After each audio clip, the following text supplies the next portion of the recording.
Mesdames, Messieurs, chers collègues, donc, tout d'abord, j'ai le plaisir de vous accueillir à l'Université internationale de Rabat, dans le cadre de ce colloque international sur la sécurité africaine que nous organisons avec grand plaisir avec nos partenaires, notamment la Fondation Adenauer et l'Université Mohamed V de Rabat, représentée par l'Institut des études africaines.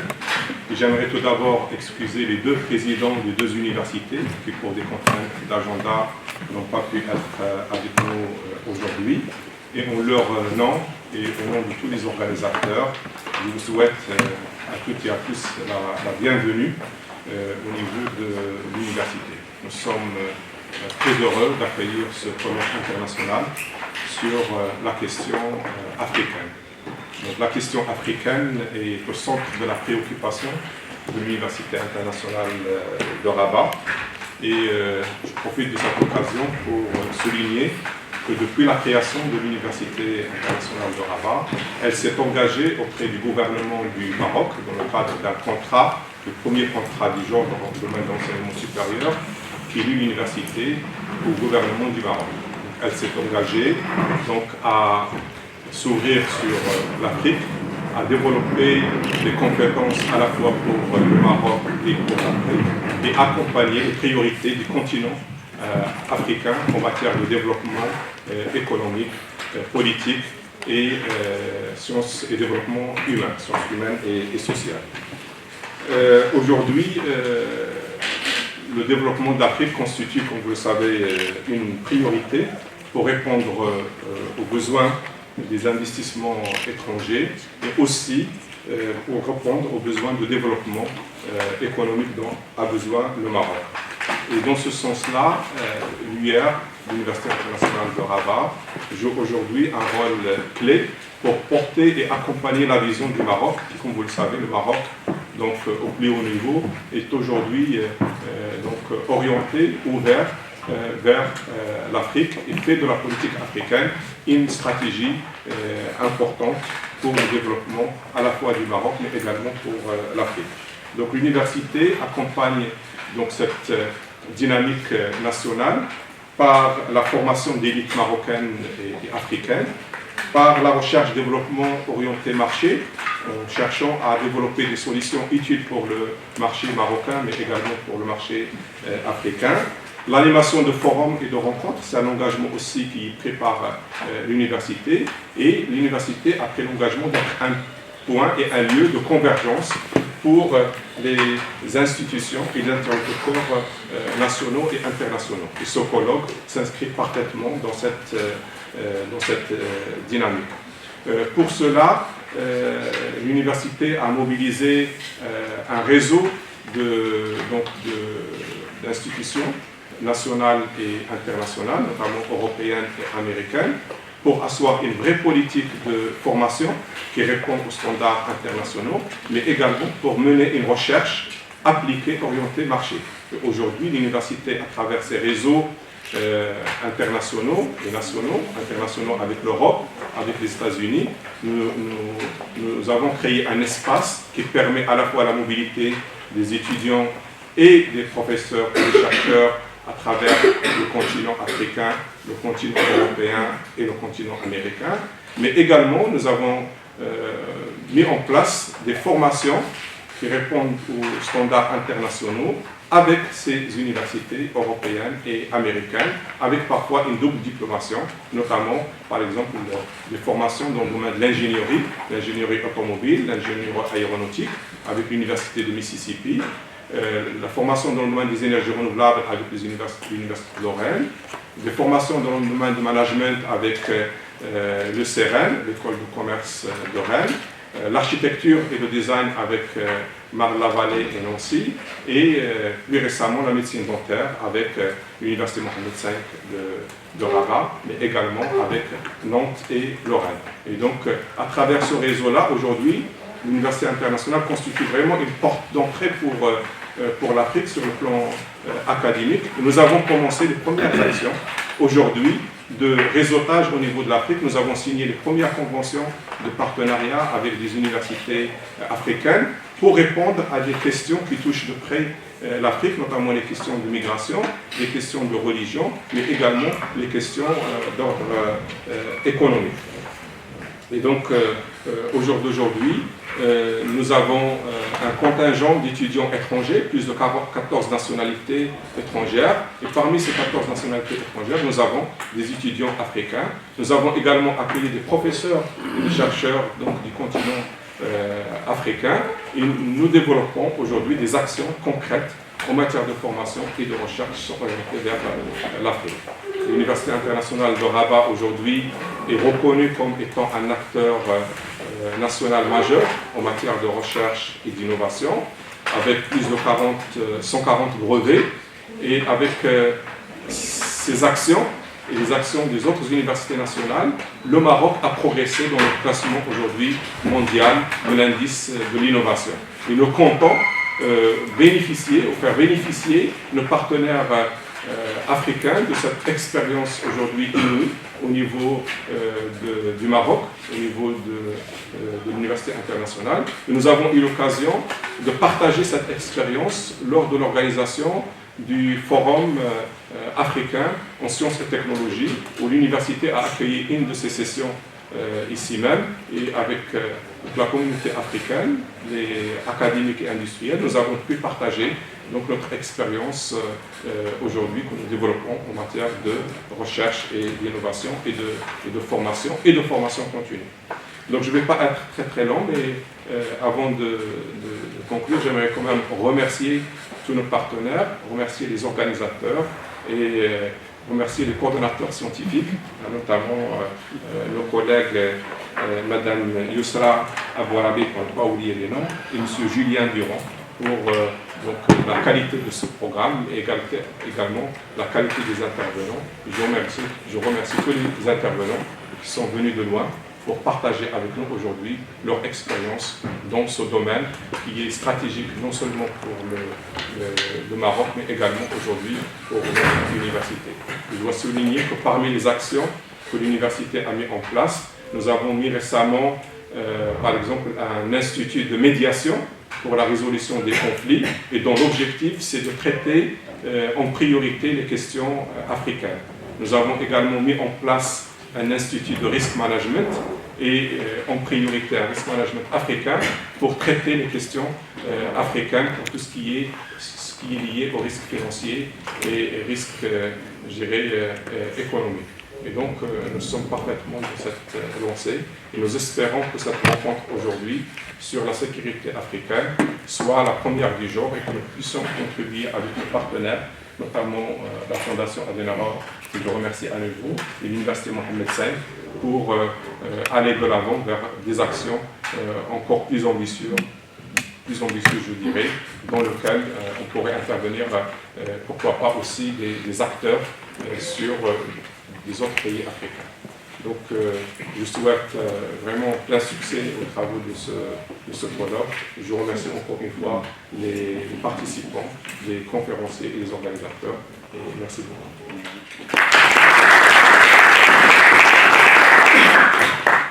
Monsieur le Président, Monsieur Farid, Mesdames et Messieurs, je vous remercie pour l'attention de notre rôle, de notre coopération dans ce projet.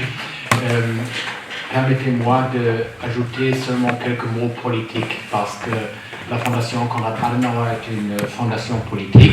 Nous sommes financés directement par le Parlement et nos clients, si vous voulez, sont premièrement les parlementaires. Ça veut dire que votre sujet d'aujourd'hui, pour nous, est un sujet très important actuellement, comme vous pouvez imaginer, je crois. Et pour nous, c'est pas seulement un sujet politique, c'est aussi un sujet humanitaire, parce que, comme vous savez, les dernières semaines, les derniers 2 mois étaient, pour notre expérience politique, nouveaux. C'était vraiment nouveau. Quand il était seulement soudain 200 000 réfugiés à la frontière d'Hongrie qui voudraient en Allemagne. La situation en Allemagne est incroyable en ce moment. Et nous avons besoin de comprendre cette situation. Yeah.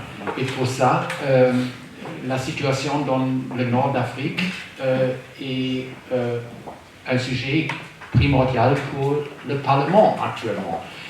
Dans le passé, pour les années, aucun parlementaire a visité le Maroc. Et le mois prochain, j'ai 3 parlementaires qui veulent venir et me prier d'expliquer qu'est-ce qui se passe ici. Ça veut dire qu'il y a une demande pour la Fondation Konrad Adenauer énorme de l'expliquer. Nous avons beaucoup de discussions différentes qui sont peut-être pareilles des discussions ici. Il y a des problèmes économiques, bien sûr, et sociaux, mais premièrement, humanitaires et politiques. Ça fait toute la population. Ça veut dire qu'il faut trouver les expressions, les arguments, les manières de faire comprendre la situation pour la population dans tous les niveaux. Pour donner notre chiffre, dans le passé, nous avons eu dans la population 5% de notre population était d'origine turque. Yeah? Ils sont bien intégrés, mais après 30 ans, ils sont, 40 ans peut-être presque, ils sont bien intégrés. Maintenant, pendant 4-5 semaines, nous avons presque 1% de la population syrienne. Yeah? Ils ne parlent pas allemand. Il y a beaucoup d'enfants qui sont venus dans une situation incroyable, difficile, beaucoup de tragédies humanitaires, individuelles, et une population qu'il faut l'accepter, cette situation.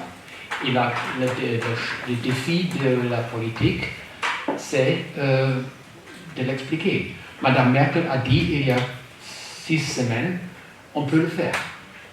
Vous avez entendu cette phrase? Elle a dit, on peut le faire. Et maintenant, tous les responsables en Allemagne demandent, qu'est-ce que ça veut dire? Qu'est-ce que ça veut dire, on peut le faire? La plupart de la population ne sait pas comment on peut le faire. La situation dans les communes, il y a presque chaque commune a des réfugiés. Presque chaque commune. Yeah? Et je ne parle pas des problèmes économiques. Yeah? La semaine dernière, on a eu une rencontre avec les présidents d'États fédéraux, parce que chez nous, c'est premièrement un problème des États fédéraux. Le gouvernement, pas seulement Madame Merkel, a promis un soutien de 600 € par tête par mois de gouvernement. Ça a tranquillisé l'atmosphère dans les communes, mais si vous êtes en Allemagne en ce moment, dans chaque commune, il y a des gens qui demandent des réponses. Qu'est-ce qui se passe? Et pour ça que c'est notre projet, c'est particulièrement la motivation des migrants. Je sais qu'il y a une différence entre réfugiés et migrants, mais pour la population dans les communes, on ne demande pas la différence. Et il y a beaucoup de questions qui sont liées avec ça, de tous les sujets politiques. Et on a besoin de quelqu'un qui peut l'expliquer. Et pour ça, maintenant, les parlementaires viennent et me demandent des réponses. Et pour ça, je suis très heureux d'avoir l'occasion d'améliorer ma connaissance. Merci.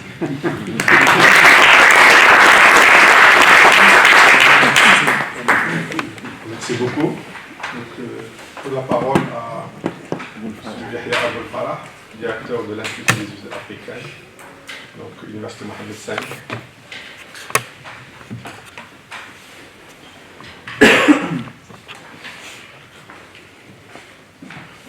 Merci, Monsieur le Président, Monsieur le représentant de la Fondation Konrad Adenauer, Monsieur le directeur Sciences Po, messieurs les doyens, messieurs les ambassadeurs, permettez-moi tout d'abord de vous transmettre les salutations et les félicitations du président de l'Université Mohamed V de Rabat, professeur Hamzazi, mais aussi ses excuses de ne pas pouvoir assister à cette séance d'ouverture en raison d'une mission à l'étranger.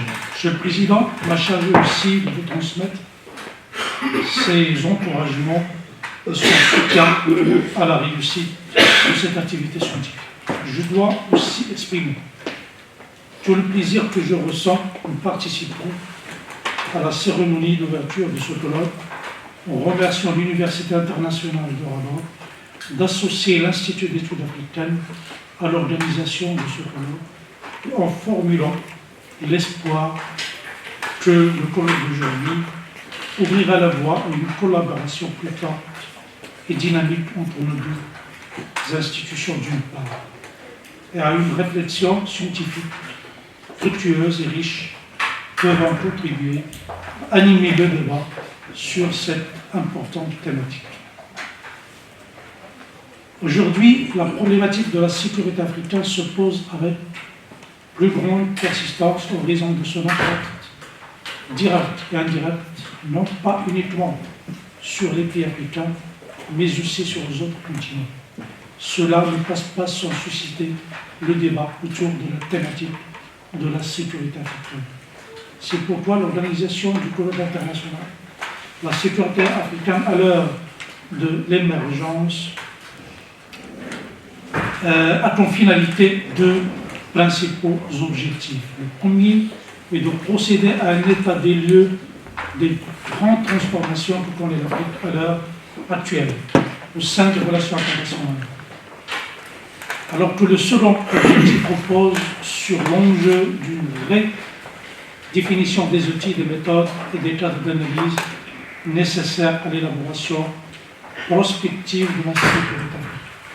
Ce colloque traite donc une thématique d'actualité et de grande importance et se situe au cœur des préoccupations scientifiques de l'Institut des études africaines, appelé à jouer un rôle déterminant en matière d'analyse des différentes évolutions de l'Afrique dans tous les domaines, dans l'objectif d'améliorer la réflexion et la recherche autour des questions africaines qui intéressent le Maroc.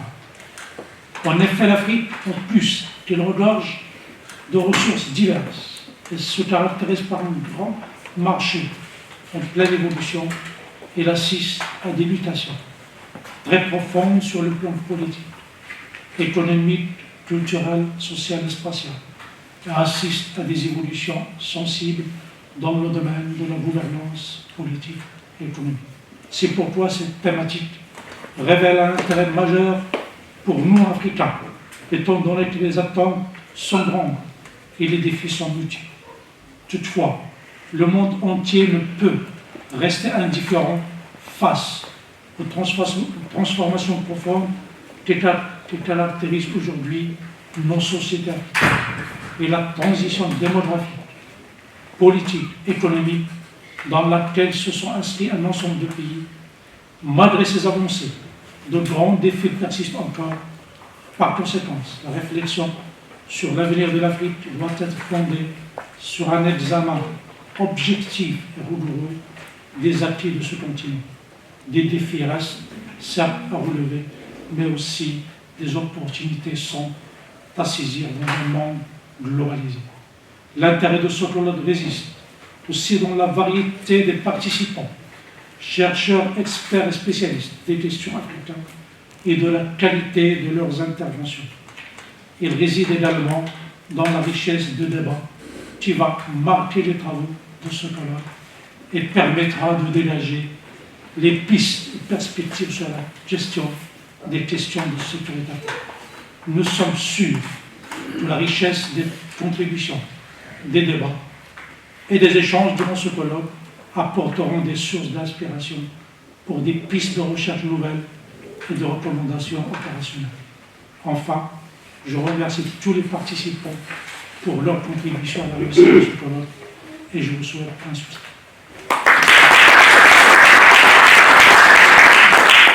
Monsieur le vice-président, monsieur le représentant, monsieur le directeur, messieurs les ambassadeurs, chers collègues, mesdames et messieurs, c'est extrêmement agréable pour Sciences Po Rabat et le laboratoire d'études politiques des sciences humaines et sociales d'accueillir cette année le second colloque qui co-organise depuis sa création. Le premier colloque portait sur les migrants. Ce colloque porte sur la sécurité africaine, c'est-à-dire que nous sommes dans la cohérence d'un projet scientifique et dans la cohérence d'un projet de recherche. Mes éminents collègues ont déjà développé beaucoup de choses sur l'intérêt de ce colloque, pour notre institution, sur l'intérêt de ce colloque pour le Maroc. Je dirais simplement 2 mots de l'intérêt de ce colloque pour Sciences Po Rabat et pour le laboratoire des sciences humaines et sociales de l'Université internationale de Rabat. Notre projet est effectivement d'être le lieu où l'on réfléchit sur le devenir de l'Afrique subsaharienne. Nous avons une vocation à développer la recherche et l'enseignement sur cette région. Ce colloque est donc bien sûr un projet scientifique, mais c'est également, si je peux utiliser ce terme, un projet politique. La politique de Sciences Po Rabat, la politique du laboratoire de sciences sociales et humaines, c'est plus facile à dire que les quoi ça fait ça, de l'Université internationale, c'est de développer la recherche et l'enseignement sur l'ensemble de cette zone. Parce que c'est une zone d'une grande richesse. Une grande richesse, bien sûr, humaine, économique, politique, mais également d'une grande richesse intellectuelle. Il y a des dispositifs sociaux, des dispositifs politiques, des dispositifs économiques imbriqués qui demandent une investigation faite non pas nécessairement depuis un nord lointain, mais depuis un sud proche. Et nous sommes, Sciences Po Rabat et notre laboratoire, ce sud proche. C'est donc avec beaucoup de joie que nous avons accueilli ce colloque proposé par Yousra Abourabi et Julien Durand de Santis. C'est, j'espère, une coopération qui se continuera scientifiquement, de même que j'espère, mais j'en ai toutes les certitudes, que cette coopération continuera avec nos partenaires. Je ne dirai rien de plus parce que les meilleures introductions sont les plus courtes et parlant en dernier, je me dois d'en dire le moins, tout ayant été dit. Je vous souhaite à tous un riche débat. Merci beaucoup.